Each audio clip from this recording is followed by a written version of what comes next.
We want to hear from Robyn Kanner on the far right. She is a Mainer. She now is based in Seattle. She's a UX designer at Amazon. That's her day job. But her passion is she's a co-founder of a startup called MyTransHealth, and we're going to hear a lot more about that. So, let's go. Give it up. Woo!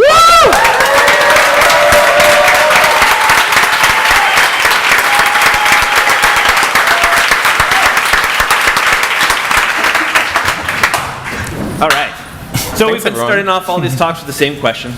Cool. Tell us one thing about yourself that doesn't show up in your official bio. We wouldn't find out by going to your LinkedIn profile. For sure. Yeah. Before that, I just want to get a gauge of the audience real quick. Sure. So if you're in the back and you're going to head out quickly, that's cool. If not, feel free to come up forward. Lots of seats up Have a lot of fun here. That's right, Susan Morris. Cool. Beyond that, just a quick raise of hand. How many people are queer here? Like 2? Sweet. All right, I got my people. And out of curiosity, how many people here hire people? Cool. Look around the room real quick with your hands up. Do you notice that most of you are white dudes? Let's keep that in mind for this talk. All right, to answer your original question, my first job, I baled hay in Clinton, Maine. Yeah. Is that where you grew up, Clinton? I grew up in Fairfield, but yeah, the hay fields were all in Clinton. Cool. All right. Yeah. Well, it requires perseverance. I've actually done some hay cutting myself. It's a tough job. It's I did picking corn. That was my first job. Really? Yeah, we were talking about that earlier. Can't you see the farm in us? Yeah. Very farm. We're an agricultural state. So. I know. Right. I'm just saying. We sort of went past that. Let's jump into MyTransHealth. So, just in your, I didn't do any, explanation in the introduction. So tell us about what this startup is, the origin story. So I transitioned in Maine around initially in 2009-ish, but it basically was a really odd experience to be trans in Maine in 2009. So after a failed attempt at that, I ended up stopping transition for a while. I think I stopped for 3 years, and I ended up moving to Portland and started to work in music communities with people like Alex and everyone else. And it was this exciting time for me to just be low for the most part and just do work and try to get better as a person. But as I kind of grew into it, things were getting weird in my brain, and dysphoria was pretty heavy, and I really wanted to do a solve for that. So I stopped working mostly with musicians, and I settled into a little nonprofit. And after a few months there, I just needed to start hormones. So I saw a therapist who wrote a letter that said I was trans, as opposed to me just knowing I was trans, and then got access to hormones, and then socially transitioned. Transitioned without socially transitioning for about 9 months. So I was just on hormones kind of within this community. It was kind of strange and odd for the most part, but eventually it got to the place where I really needed to just head out of Maine. So I was just considering how that would play out, and I ended up co-founding this startup called MyTransHealth with a few different people. And our main goal was really to help people get quality access as soon as possible, without there any gatekeeping in the way. So people were able to just say that, hey, I'm trans, and just get help without having weird borders around that area. Yeah. Some of the stats around trans health, access to healthcare are quite staggering. So, for sure. Talk about, you had your own personal pain point that you recognized and were that obviously there's many, whole community of people that are probably having the same issue. So tell us about what that pain point is and how MyTransHealth solves that. So baseline, it can be really just difficult to find who the right people are to help you get access to anything.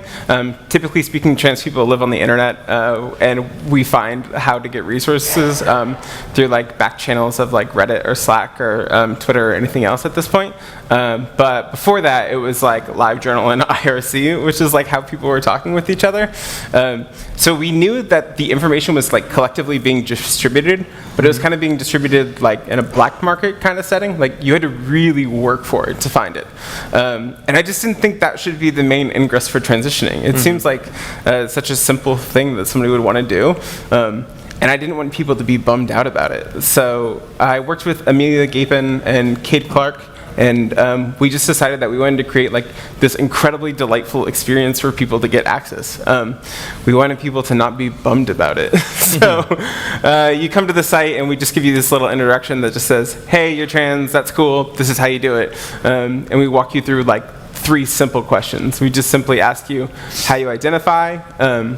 And within that, we give you like 6 selected fields, so you can hit like that you're a trans woman or a trans man or intersex, agender, or non-binary. Or you could just start typing in the field, and we aggregated like around 600 gender identities that we flushed through. So we'll probably figure out what kind of access point you need. So once you answer that just quick question, how you identify, we ask you where you live, and then just finally what you need access to. And then we dish you out curated results from providers that we've actually vetted. Right. So when we talked in our sort of pre-conversation about how you brought the team together and how you thought about the team and why, we've talked a little bit about it this week in some of our other keynote talks. Can you talk about the difference between a solution and the right solution? Yeah, so we started this mostly just by doing research, which is how you should start all design problems, by the way. So when we were like looking at how people were getting access, we saw the back channel stuff, but we also saw services like ZocDoc that doctors were able to like click the transgender button, and that was like, oh, you're giving access now. But really, that's not the best way to talk to a community that's had a typically complicated relationship with the general public, and especially when it comes to like just regular trust relationships. So we really wanted to make sure that our team, who is made up of all trans people, were making sure that we were designing the right thing the right way.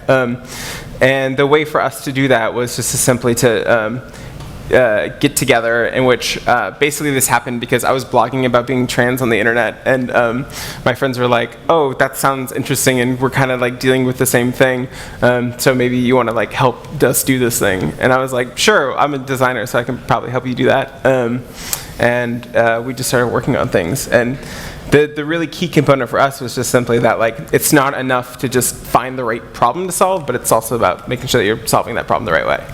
Right. So there's some insights there that I think are particularly, it's a sort of a theme we've been hitting, is that how you build your team matters. Sure. If you're trying to build a solution for anyone, any type of group, you can't just be all white dudes. Right? Because unless you're only selling to white dudes, sure. Which would just be really old, right, as it keeps going. So that is such a key. Those are such key insights, not just on the research side, right, but actually in the continual learning process. Yeah, I mean, this isn't like a knock on white dudes talk, by the way. I'm totally okay with that. Cool. Just for the record. But what it is, it's talking about making products in a really strong way. So if you are a person that's like founding a company, right? Like we looked around the room and saw which one of you folks are doing that. I think what typically could happen in a smaller community that's like a mix between rural but also urban is that you end up hiring people who you want to drink beer with, as opposed to who could actually be the best person to solve problems for you. And that's something that you really kind of need to be cognizant when you're developing your culture. Because when it comes to developing a great product, that revolves around everybody in the room having different experiences. You don't need 12 of you. You need 12 people who aren't you. Because those 12 people can collectively build a better experience for everyone. And especially in communities like Maine, where it can be a little bit difficult to see the larger picture of things. The reality is your user base for anything you make isn't just the million people that live here, right? It's the whole country. So you really kind of need to be designing from scratch. Right. Yeah. So you launched in May in 6 cities, is that right? And you had to basically, what you did is vet each physician, healthcare provider, just on their ability to help transgender people? Like, or Yeah. did they, I mean, how did you?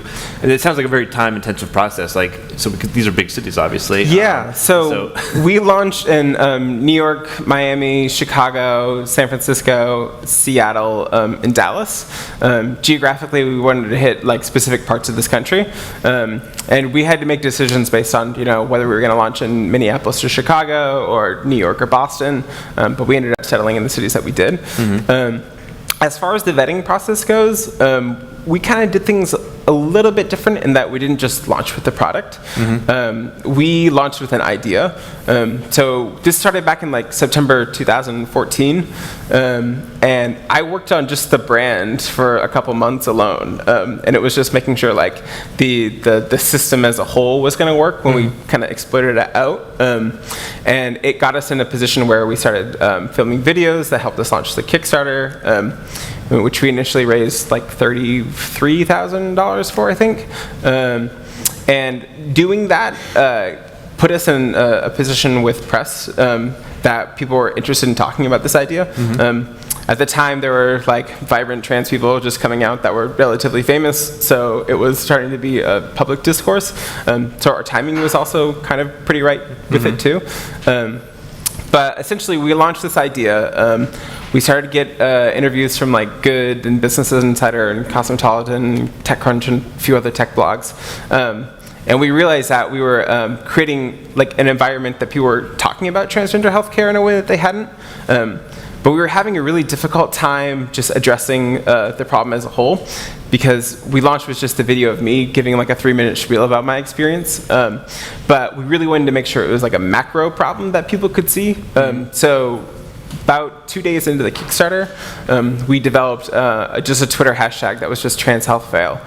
And by the end of like a couple days, we had like 10,000 people using this hashtag that talked about all their healthcare fails. Yeah. And what it really enabled us to do in press and just the design and tech community, when you think about design as a whole, right, it's just like very basic, is just a solution to a problem. That's all design is.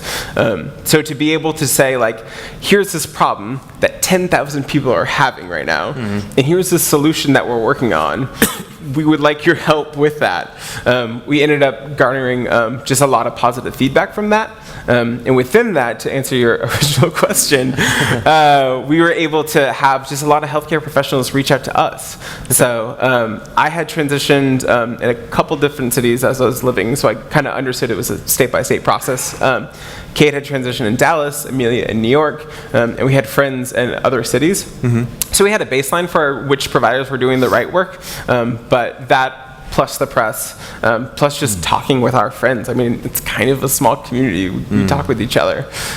We were able to figure out who are the right people to talk to, and then from there, we just called them on the phone, which seems like such a old concept, but yeah, we just used a telephone and talked to people, and we ended up talking to about 500 providers. Wow. Yeah. No, it's a good way to do it. Just pick up the phone. I think people don't do it often enough. Yeah, it's very baseline. I mean, it took a while, but we really set up a timeline for us to give that amount of time to make sure that we got it done right. I think anytime you design a product that people are going to be using, you have to be able to take responsibility for that product. And that might mean having a timeline that's a little bit longer. That's fine. As long as you're launching something that works and it's the right thing to make, taking a few extra months to flesh out the details so you can actually take responsibility for those decisions, that's a good thing. That means you're doing the right work. And so how's the traction been? I mean, what are your 6 cities? 6 cities, yeah. Still? Or are there expansion plans? Like how do you go, where do you go from here? So we're very aware that MyTransHealth works in urban areas. Pretty well, and it doesn't work really that well in rural areas. So it set us up to tackle the major parts of the country. For us right now, I think Asheville, North Carolina is the biggest one that we want to hit right now, because that's just where the need is.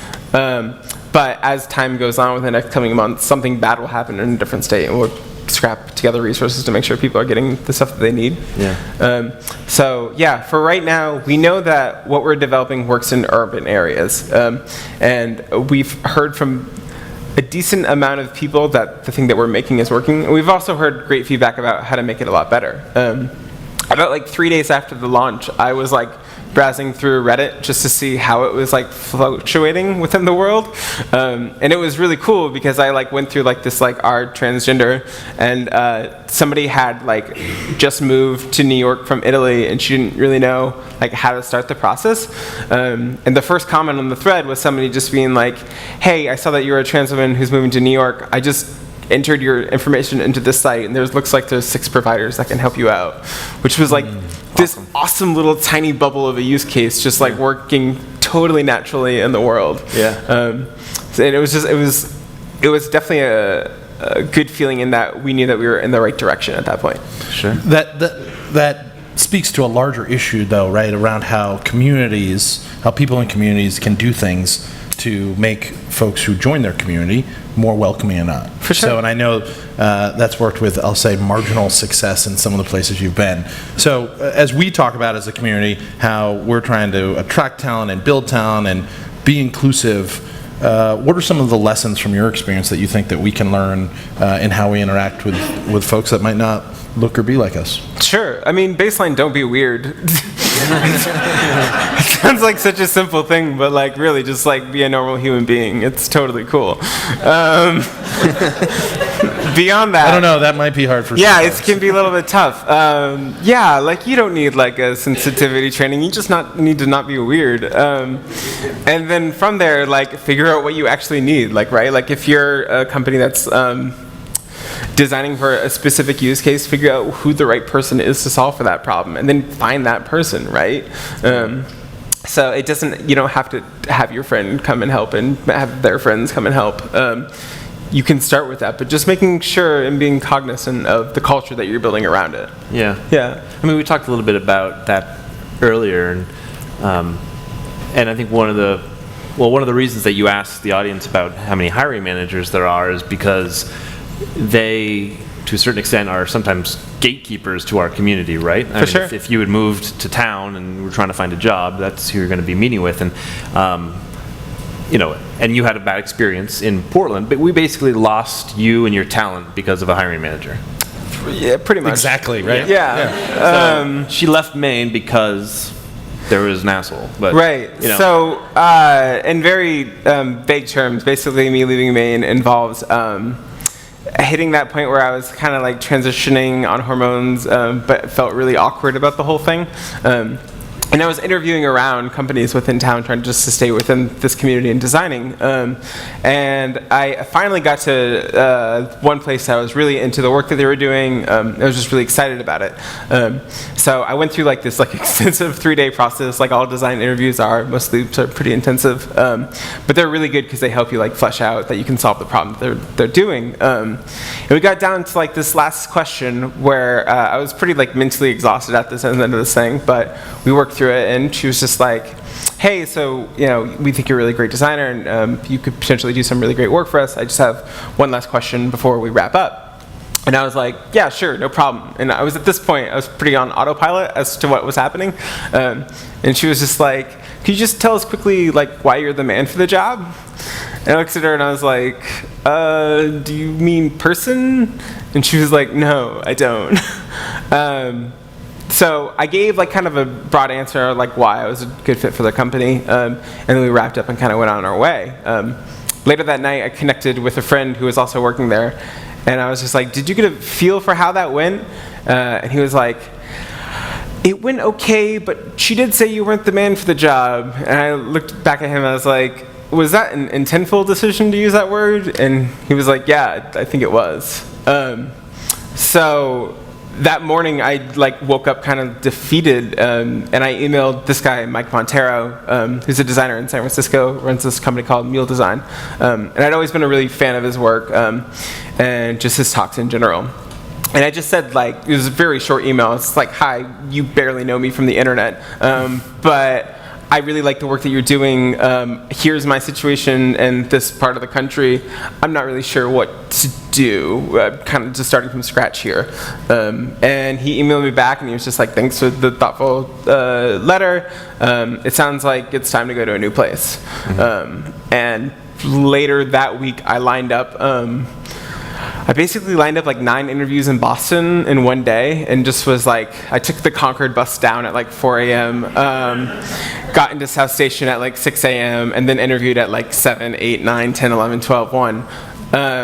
And then by like 5 p.m. I was super exhausted and like on the bus back to Concord because I didn't own a car.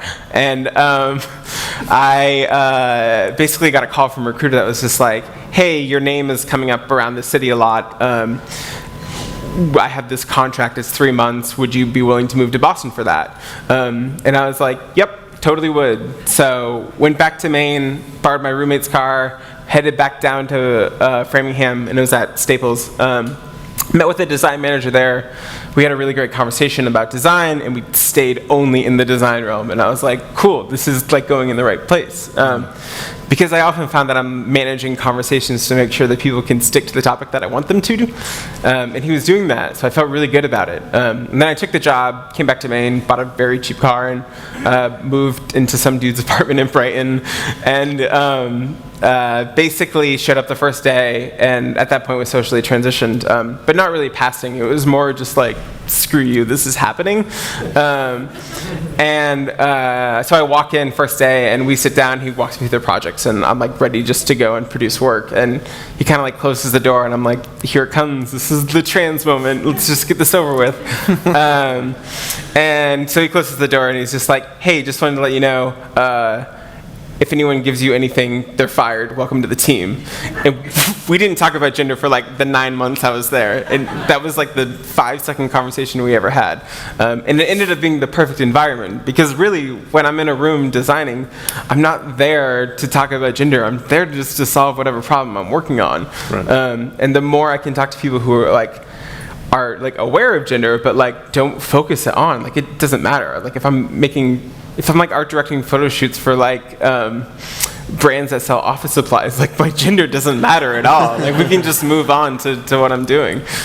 So that really kind of like enabled me to realize that there were people and design managers maybe outside this area that were doing that work and just could be like not weird. Mm-hmm. So that's why I headed out of Maine. Yes. So that was it. That was it. Words matter. Yeah.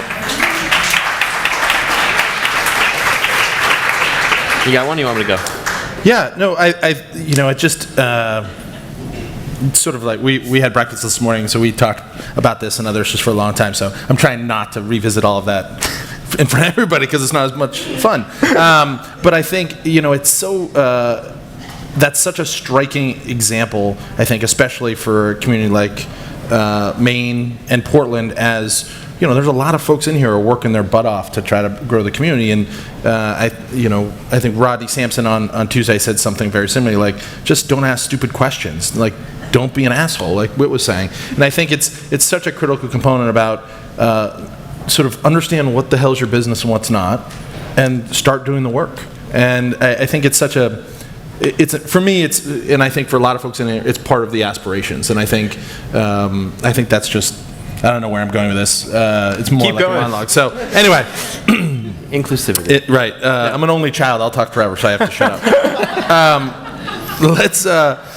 So the results of your work, though, with MyTransHealth led to some pretty awesome other stuff. Yeah. So can you talk about that and why you think for designers, if they have an idea to design something, they should just do it and not worry about it? Yeah, so I spent 9 more months at Staples on contract, and then I switched over to New Balance, which was based out of Brighton. And I was basically just doing both at the same time. Like I would be contracting at New Balance for 8 hours, and I'd just bike home and work on MyTransHealth for like 5 hours. And within that, like we had a few like goals for what this thing was going to be, right? Like it was a mix of like making sure that the community was being supported and that we were designing the right solution, and then individually making sure that we were setting each other up to do the work that we wanted to be doing in our lives. So after about like a 7-month contract at New Balance, I bought like a one-way ticket out to Portland, Oregon, with like 2 suitcases. I sold the rest of my stuff to some person I've never met to this day. And yeah, I bought a one-way ticket out to Portland, Oregon, and I lived in this woman's science attic for about 5 months, which is really where I built like the design for the actual product. Fun fact, when you start a business if your timeline's 24 months and you're the designer, that means like month 18 you actually start looking at what a screen looks like. You don't really start with that to begin with. So I was working in this attic with this cat that I would feed on every other day. It was a very strange situation. And just working on a product, and I would be interviewing within the tech communities around the same time. And while I was building it, I would basically like be flying to San Francisco or Seattle to talk about design. And each time I gave an interview, I was a little bit farther along in the process of design. So I ended up in a very odd way getting really great feedback from very smart designers by bombing interviews, which I totally don't suggest whatsoever as a metric to get feedback. But when you're working like alone in an attic, it's maybe the best of the scenario that you can work with. So basically by the time I had the product pretty fleshed out as to where it was going to end up, and we were way beyond prototyping, we were just coding the thing out. I interviewed at Amazon and I was like, here's this thing that I'm making. It's going to launch in a few months. If you want to do this, we should do this. And they were pretty into it. So cool. I think the best advice that I can give to anybody who's making things, and I'm sure like not everybody here is a designer, but maybe you're doing something else. But if you want to kind of land in a smart role, the best thing that you can possibly do is find a thing that you want to make sure you're making it in the right way with the right people, and then just like sell the shit out of it everywhere you go. Because what's happening is like you're getting great feedback on the product itself, but you're also learning how to present design or anything else that you do. And presenting the work that you're doing and communicating it is such a large part of any job.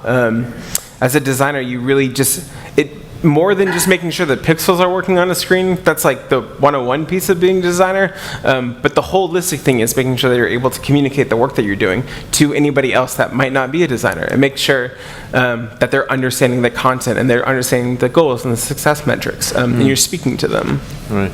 Yeah. I mean, we touched on this, but you recognized a pain point in your own life and then decided to act on that. I think there's probably a lot of people who have those experiences where they might have identified a problem and they're like, oh, I wish there was a solution for this, but they don't execute, or Sure. There's a lot of ideas. Ideas are Right. dime a dozen, right? So how did you transition to actually saying, being an entrepreneur? Like and what I want to actually ask is like, what risks did you face to actually take that leap and actually be a founder of a startup? Sure. Well, I failed a bunch, which everyone has. It's like we're hitting this point in tech where we romanticize failure, and I don't necessarily want to do that entirely, but I did fail like a whole bunch. And I just kind of watched what was happening around me. Growing up in music scenes, I watched bands kind of run their businesses. So I was able to see like what the risks that they were taking, in the sense of like sleeping in bands a lot, and sacrificing health on a lot of occasions. But I was also just able to really kind of hone in on what other people were doing. So when I was at Staples and New Balance, I was looking at the design directors and how they got from point A to B, and just consuming as much of that as humanly possible.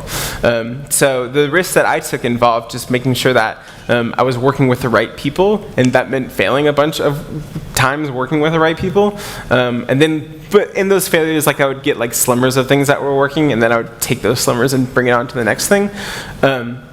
But each one came with like an incredible amount of like, this might not work, but we're going to design it like it's going to work, and we'll go from there. Like we didn't start by kind of just like scratching the surface. So we just really dove as deep in as humanly possible. And if it worked, it worked. If it didn't, we had a point where we just scrapped and restarted something else. It just so happened that MyTransHealth was the thing that worked, but there were so many other things prior to that too. There were. Was there someone along the way with some nugget of advice that was both helpful and sort of caused you to reflect on that risk? Yeah, I ended up having a lot of designers reach out to me eventually. There are not a lot of trans women who are practicing design contemporary right now. There's a few of us, sure, and they're all rad, but it's kind of a small group, right? So there were people, especially basically everyone at Mule Design, Mike Montero, Erica Hall, really great work and kind of helped form my ability to take responsibility for the design that I was doing, and that started kind of like happening after. Like I was pretty aware of design as a whole at that point. I was just getting details. But even back from the roots of like just beginning in design, Don Nye, who's my professor over there, did just a really great job at helping me separate the personal from the objective solution. When I was younger, I made a bunch of art about being trans, and it was like as angsty as you think it is. But the good thing about it is I got it all out, and I was able to get to a place when I did approach MyTransHealth and just look at it objectively. Like, I think when you do have a personal pain point, it can be tough because you'll go into that solution very subjectively, and you'll solve for only yourself. But really, in order to make strong design, you need to A, start with research, B, just look at the data. Like, as much as the qualitative design matters and understanding those metrics, data will tell you a lot. You can look at the quantitative data and really understand whether you're making the right decision. So that piece of advice probably just came from Don, which was really being able to be objective and subjective when the times mattered. Yeah. That's awesome. Speaking about solutions, and again, we're going to revisit something that you mentioned. So, solution versus the right solution. You can design a solution to a lot of things, but when it comes to designing the right solution, I know that you told us a story that kind of exemplifies that distinction. I was hoping you could kind of tell us about that. Yeah. So, a couple of weeks ago, like last month, this whole bathroom thing came around in the world, right? Which was awkward because it wasn't a problem for like decades and decades, and all of a sudden it became like a political problem. And it was just being used as a baseline to project one's goals, right? And I'm all for manipulating things to meet your own goals, by the way, but not generally when it goes against just like my desire to pee. So there's a hashtag in there somewhere. Right, yeah. Like, I mean, you can just do whatever you want. I just really want to pee. So basically, I got this email from Jennifer Daniel, who said, I got this letter from the Washington Post about creating like the new bathroom icon, right? And it was like, we can solve this problem as designers to create this like new icon, and that will totally solve our problems. The problem is you can't actually solve a social problem with just iconography. Design as a whole, sure, but an icon is just the smallest piece of the system in design. So when an art director reached out and said, can you solve this problem with just a new icon?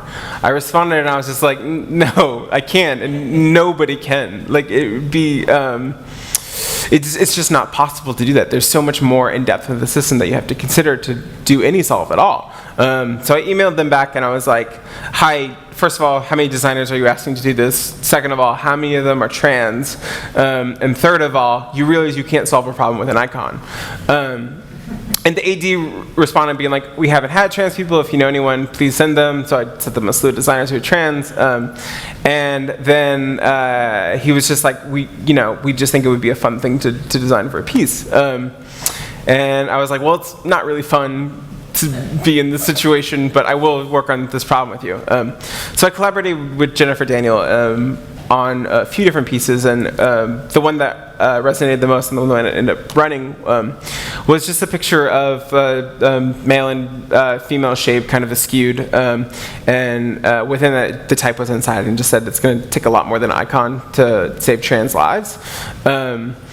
And the reality is it is, right? Like, you can't just put a skin on a social problem and expect any solution to possibly happen from this. What we can do, though, in those situations is make sure the right people are speaking to them, and make sure that we're asking the right questions. And sometimes the best answer to a question is just another question. So we can create that public discourse and make sure that we're elevating voices that need to be elevated, right? So when it comes to designing the right solution, what I mean is, like, stepping back from the ask, seeing the problem as a whole, and then really tackling it the best way that you think it needs to be tackled. And that can be asking a bunch of people advice on it. But in general, you just can't put skins on problems. We couldn't just put an icon on MyTransHealth and say, like, we solved healthcare, because we wouldn't have done shit, right? But what we did do is, like, talk to 500 doctors, and that's how we, like, didn't even solve the problem. We just started, like, a quick little solve in 6 cities that's kind of working. When you think about the whole trans population in the entire world, the fact that we're only tackling 6 cities in the United States, like, we solved this problem on a very, very micro scale for a very select few of people. The whole macro solve in itself, I don't know what the answer to that is, but I do understand the scale a lot better now. Yeah. I mean, speaking of scale, I mean, you talked a little bit about you expanding to other cities, Sure. where there's need. I mean, do you envision yourself working on MyTransHealth for the foreseeable future and eventually? Yeah. Not that anyone at Amazon's will be watching, but like, do you want to be eventually that Except your for full-time? Stephen Crowley, who's I'm just kidding. I mean, is basically your idea to be working full time at MyTransHealth at a certain point in the future? Or? No, I mean, I like the balance. MyTransHealth is one solve in my life. I do other design, and I approach it the exact same way as far as the process goes. I like design as a whole. Usually I'm working on 6 different projects at a time. And I do that because I just really love design, like more than anything else in my entire life. So the more I can do of it, the better, and the more problems I can tackle. The reality is like transgender healthcare is one piece of the amount of shitload of problems this world has. So I'll be solving a lot of things for a lot of while, and we'll be learning a ton of things along the way, for sure. Yeah. I love that phrase. It's just one solve in my life. Yeah. I think it's a pretty cool thing. Yeah, it totally is.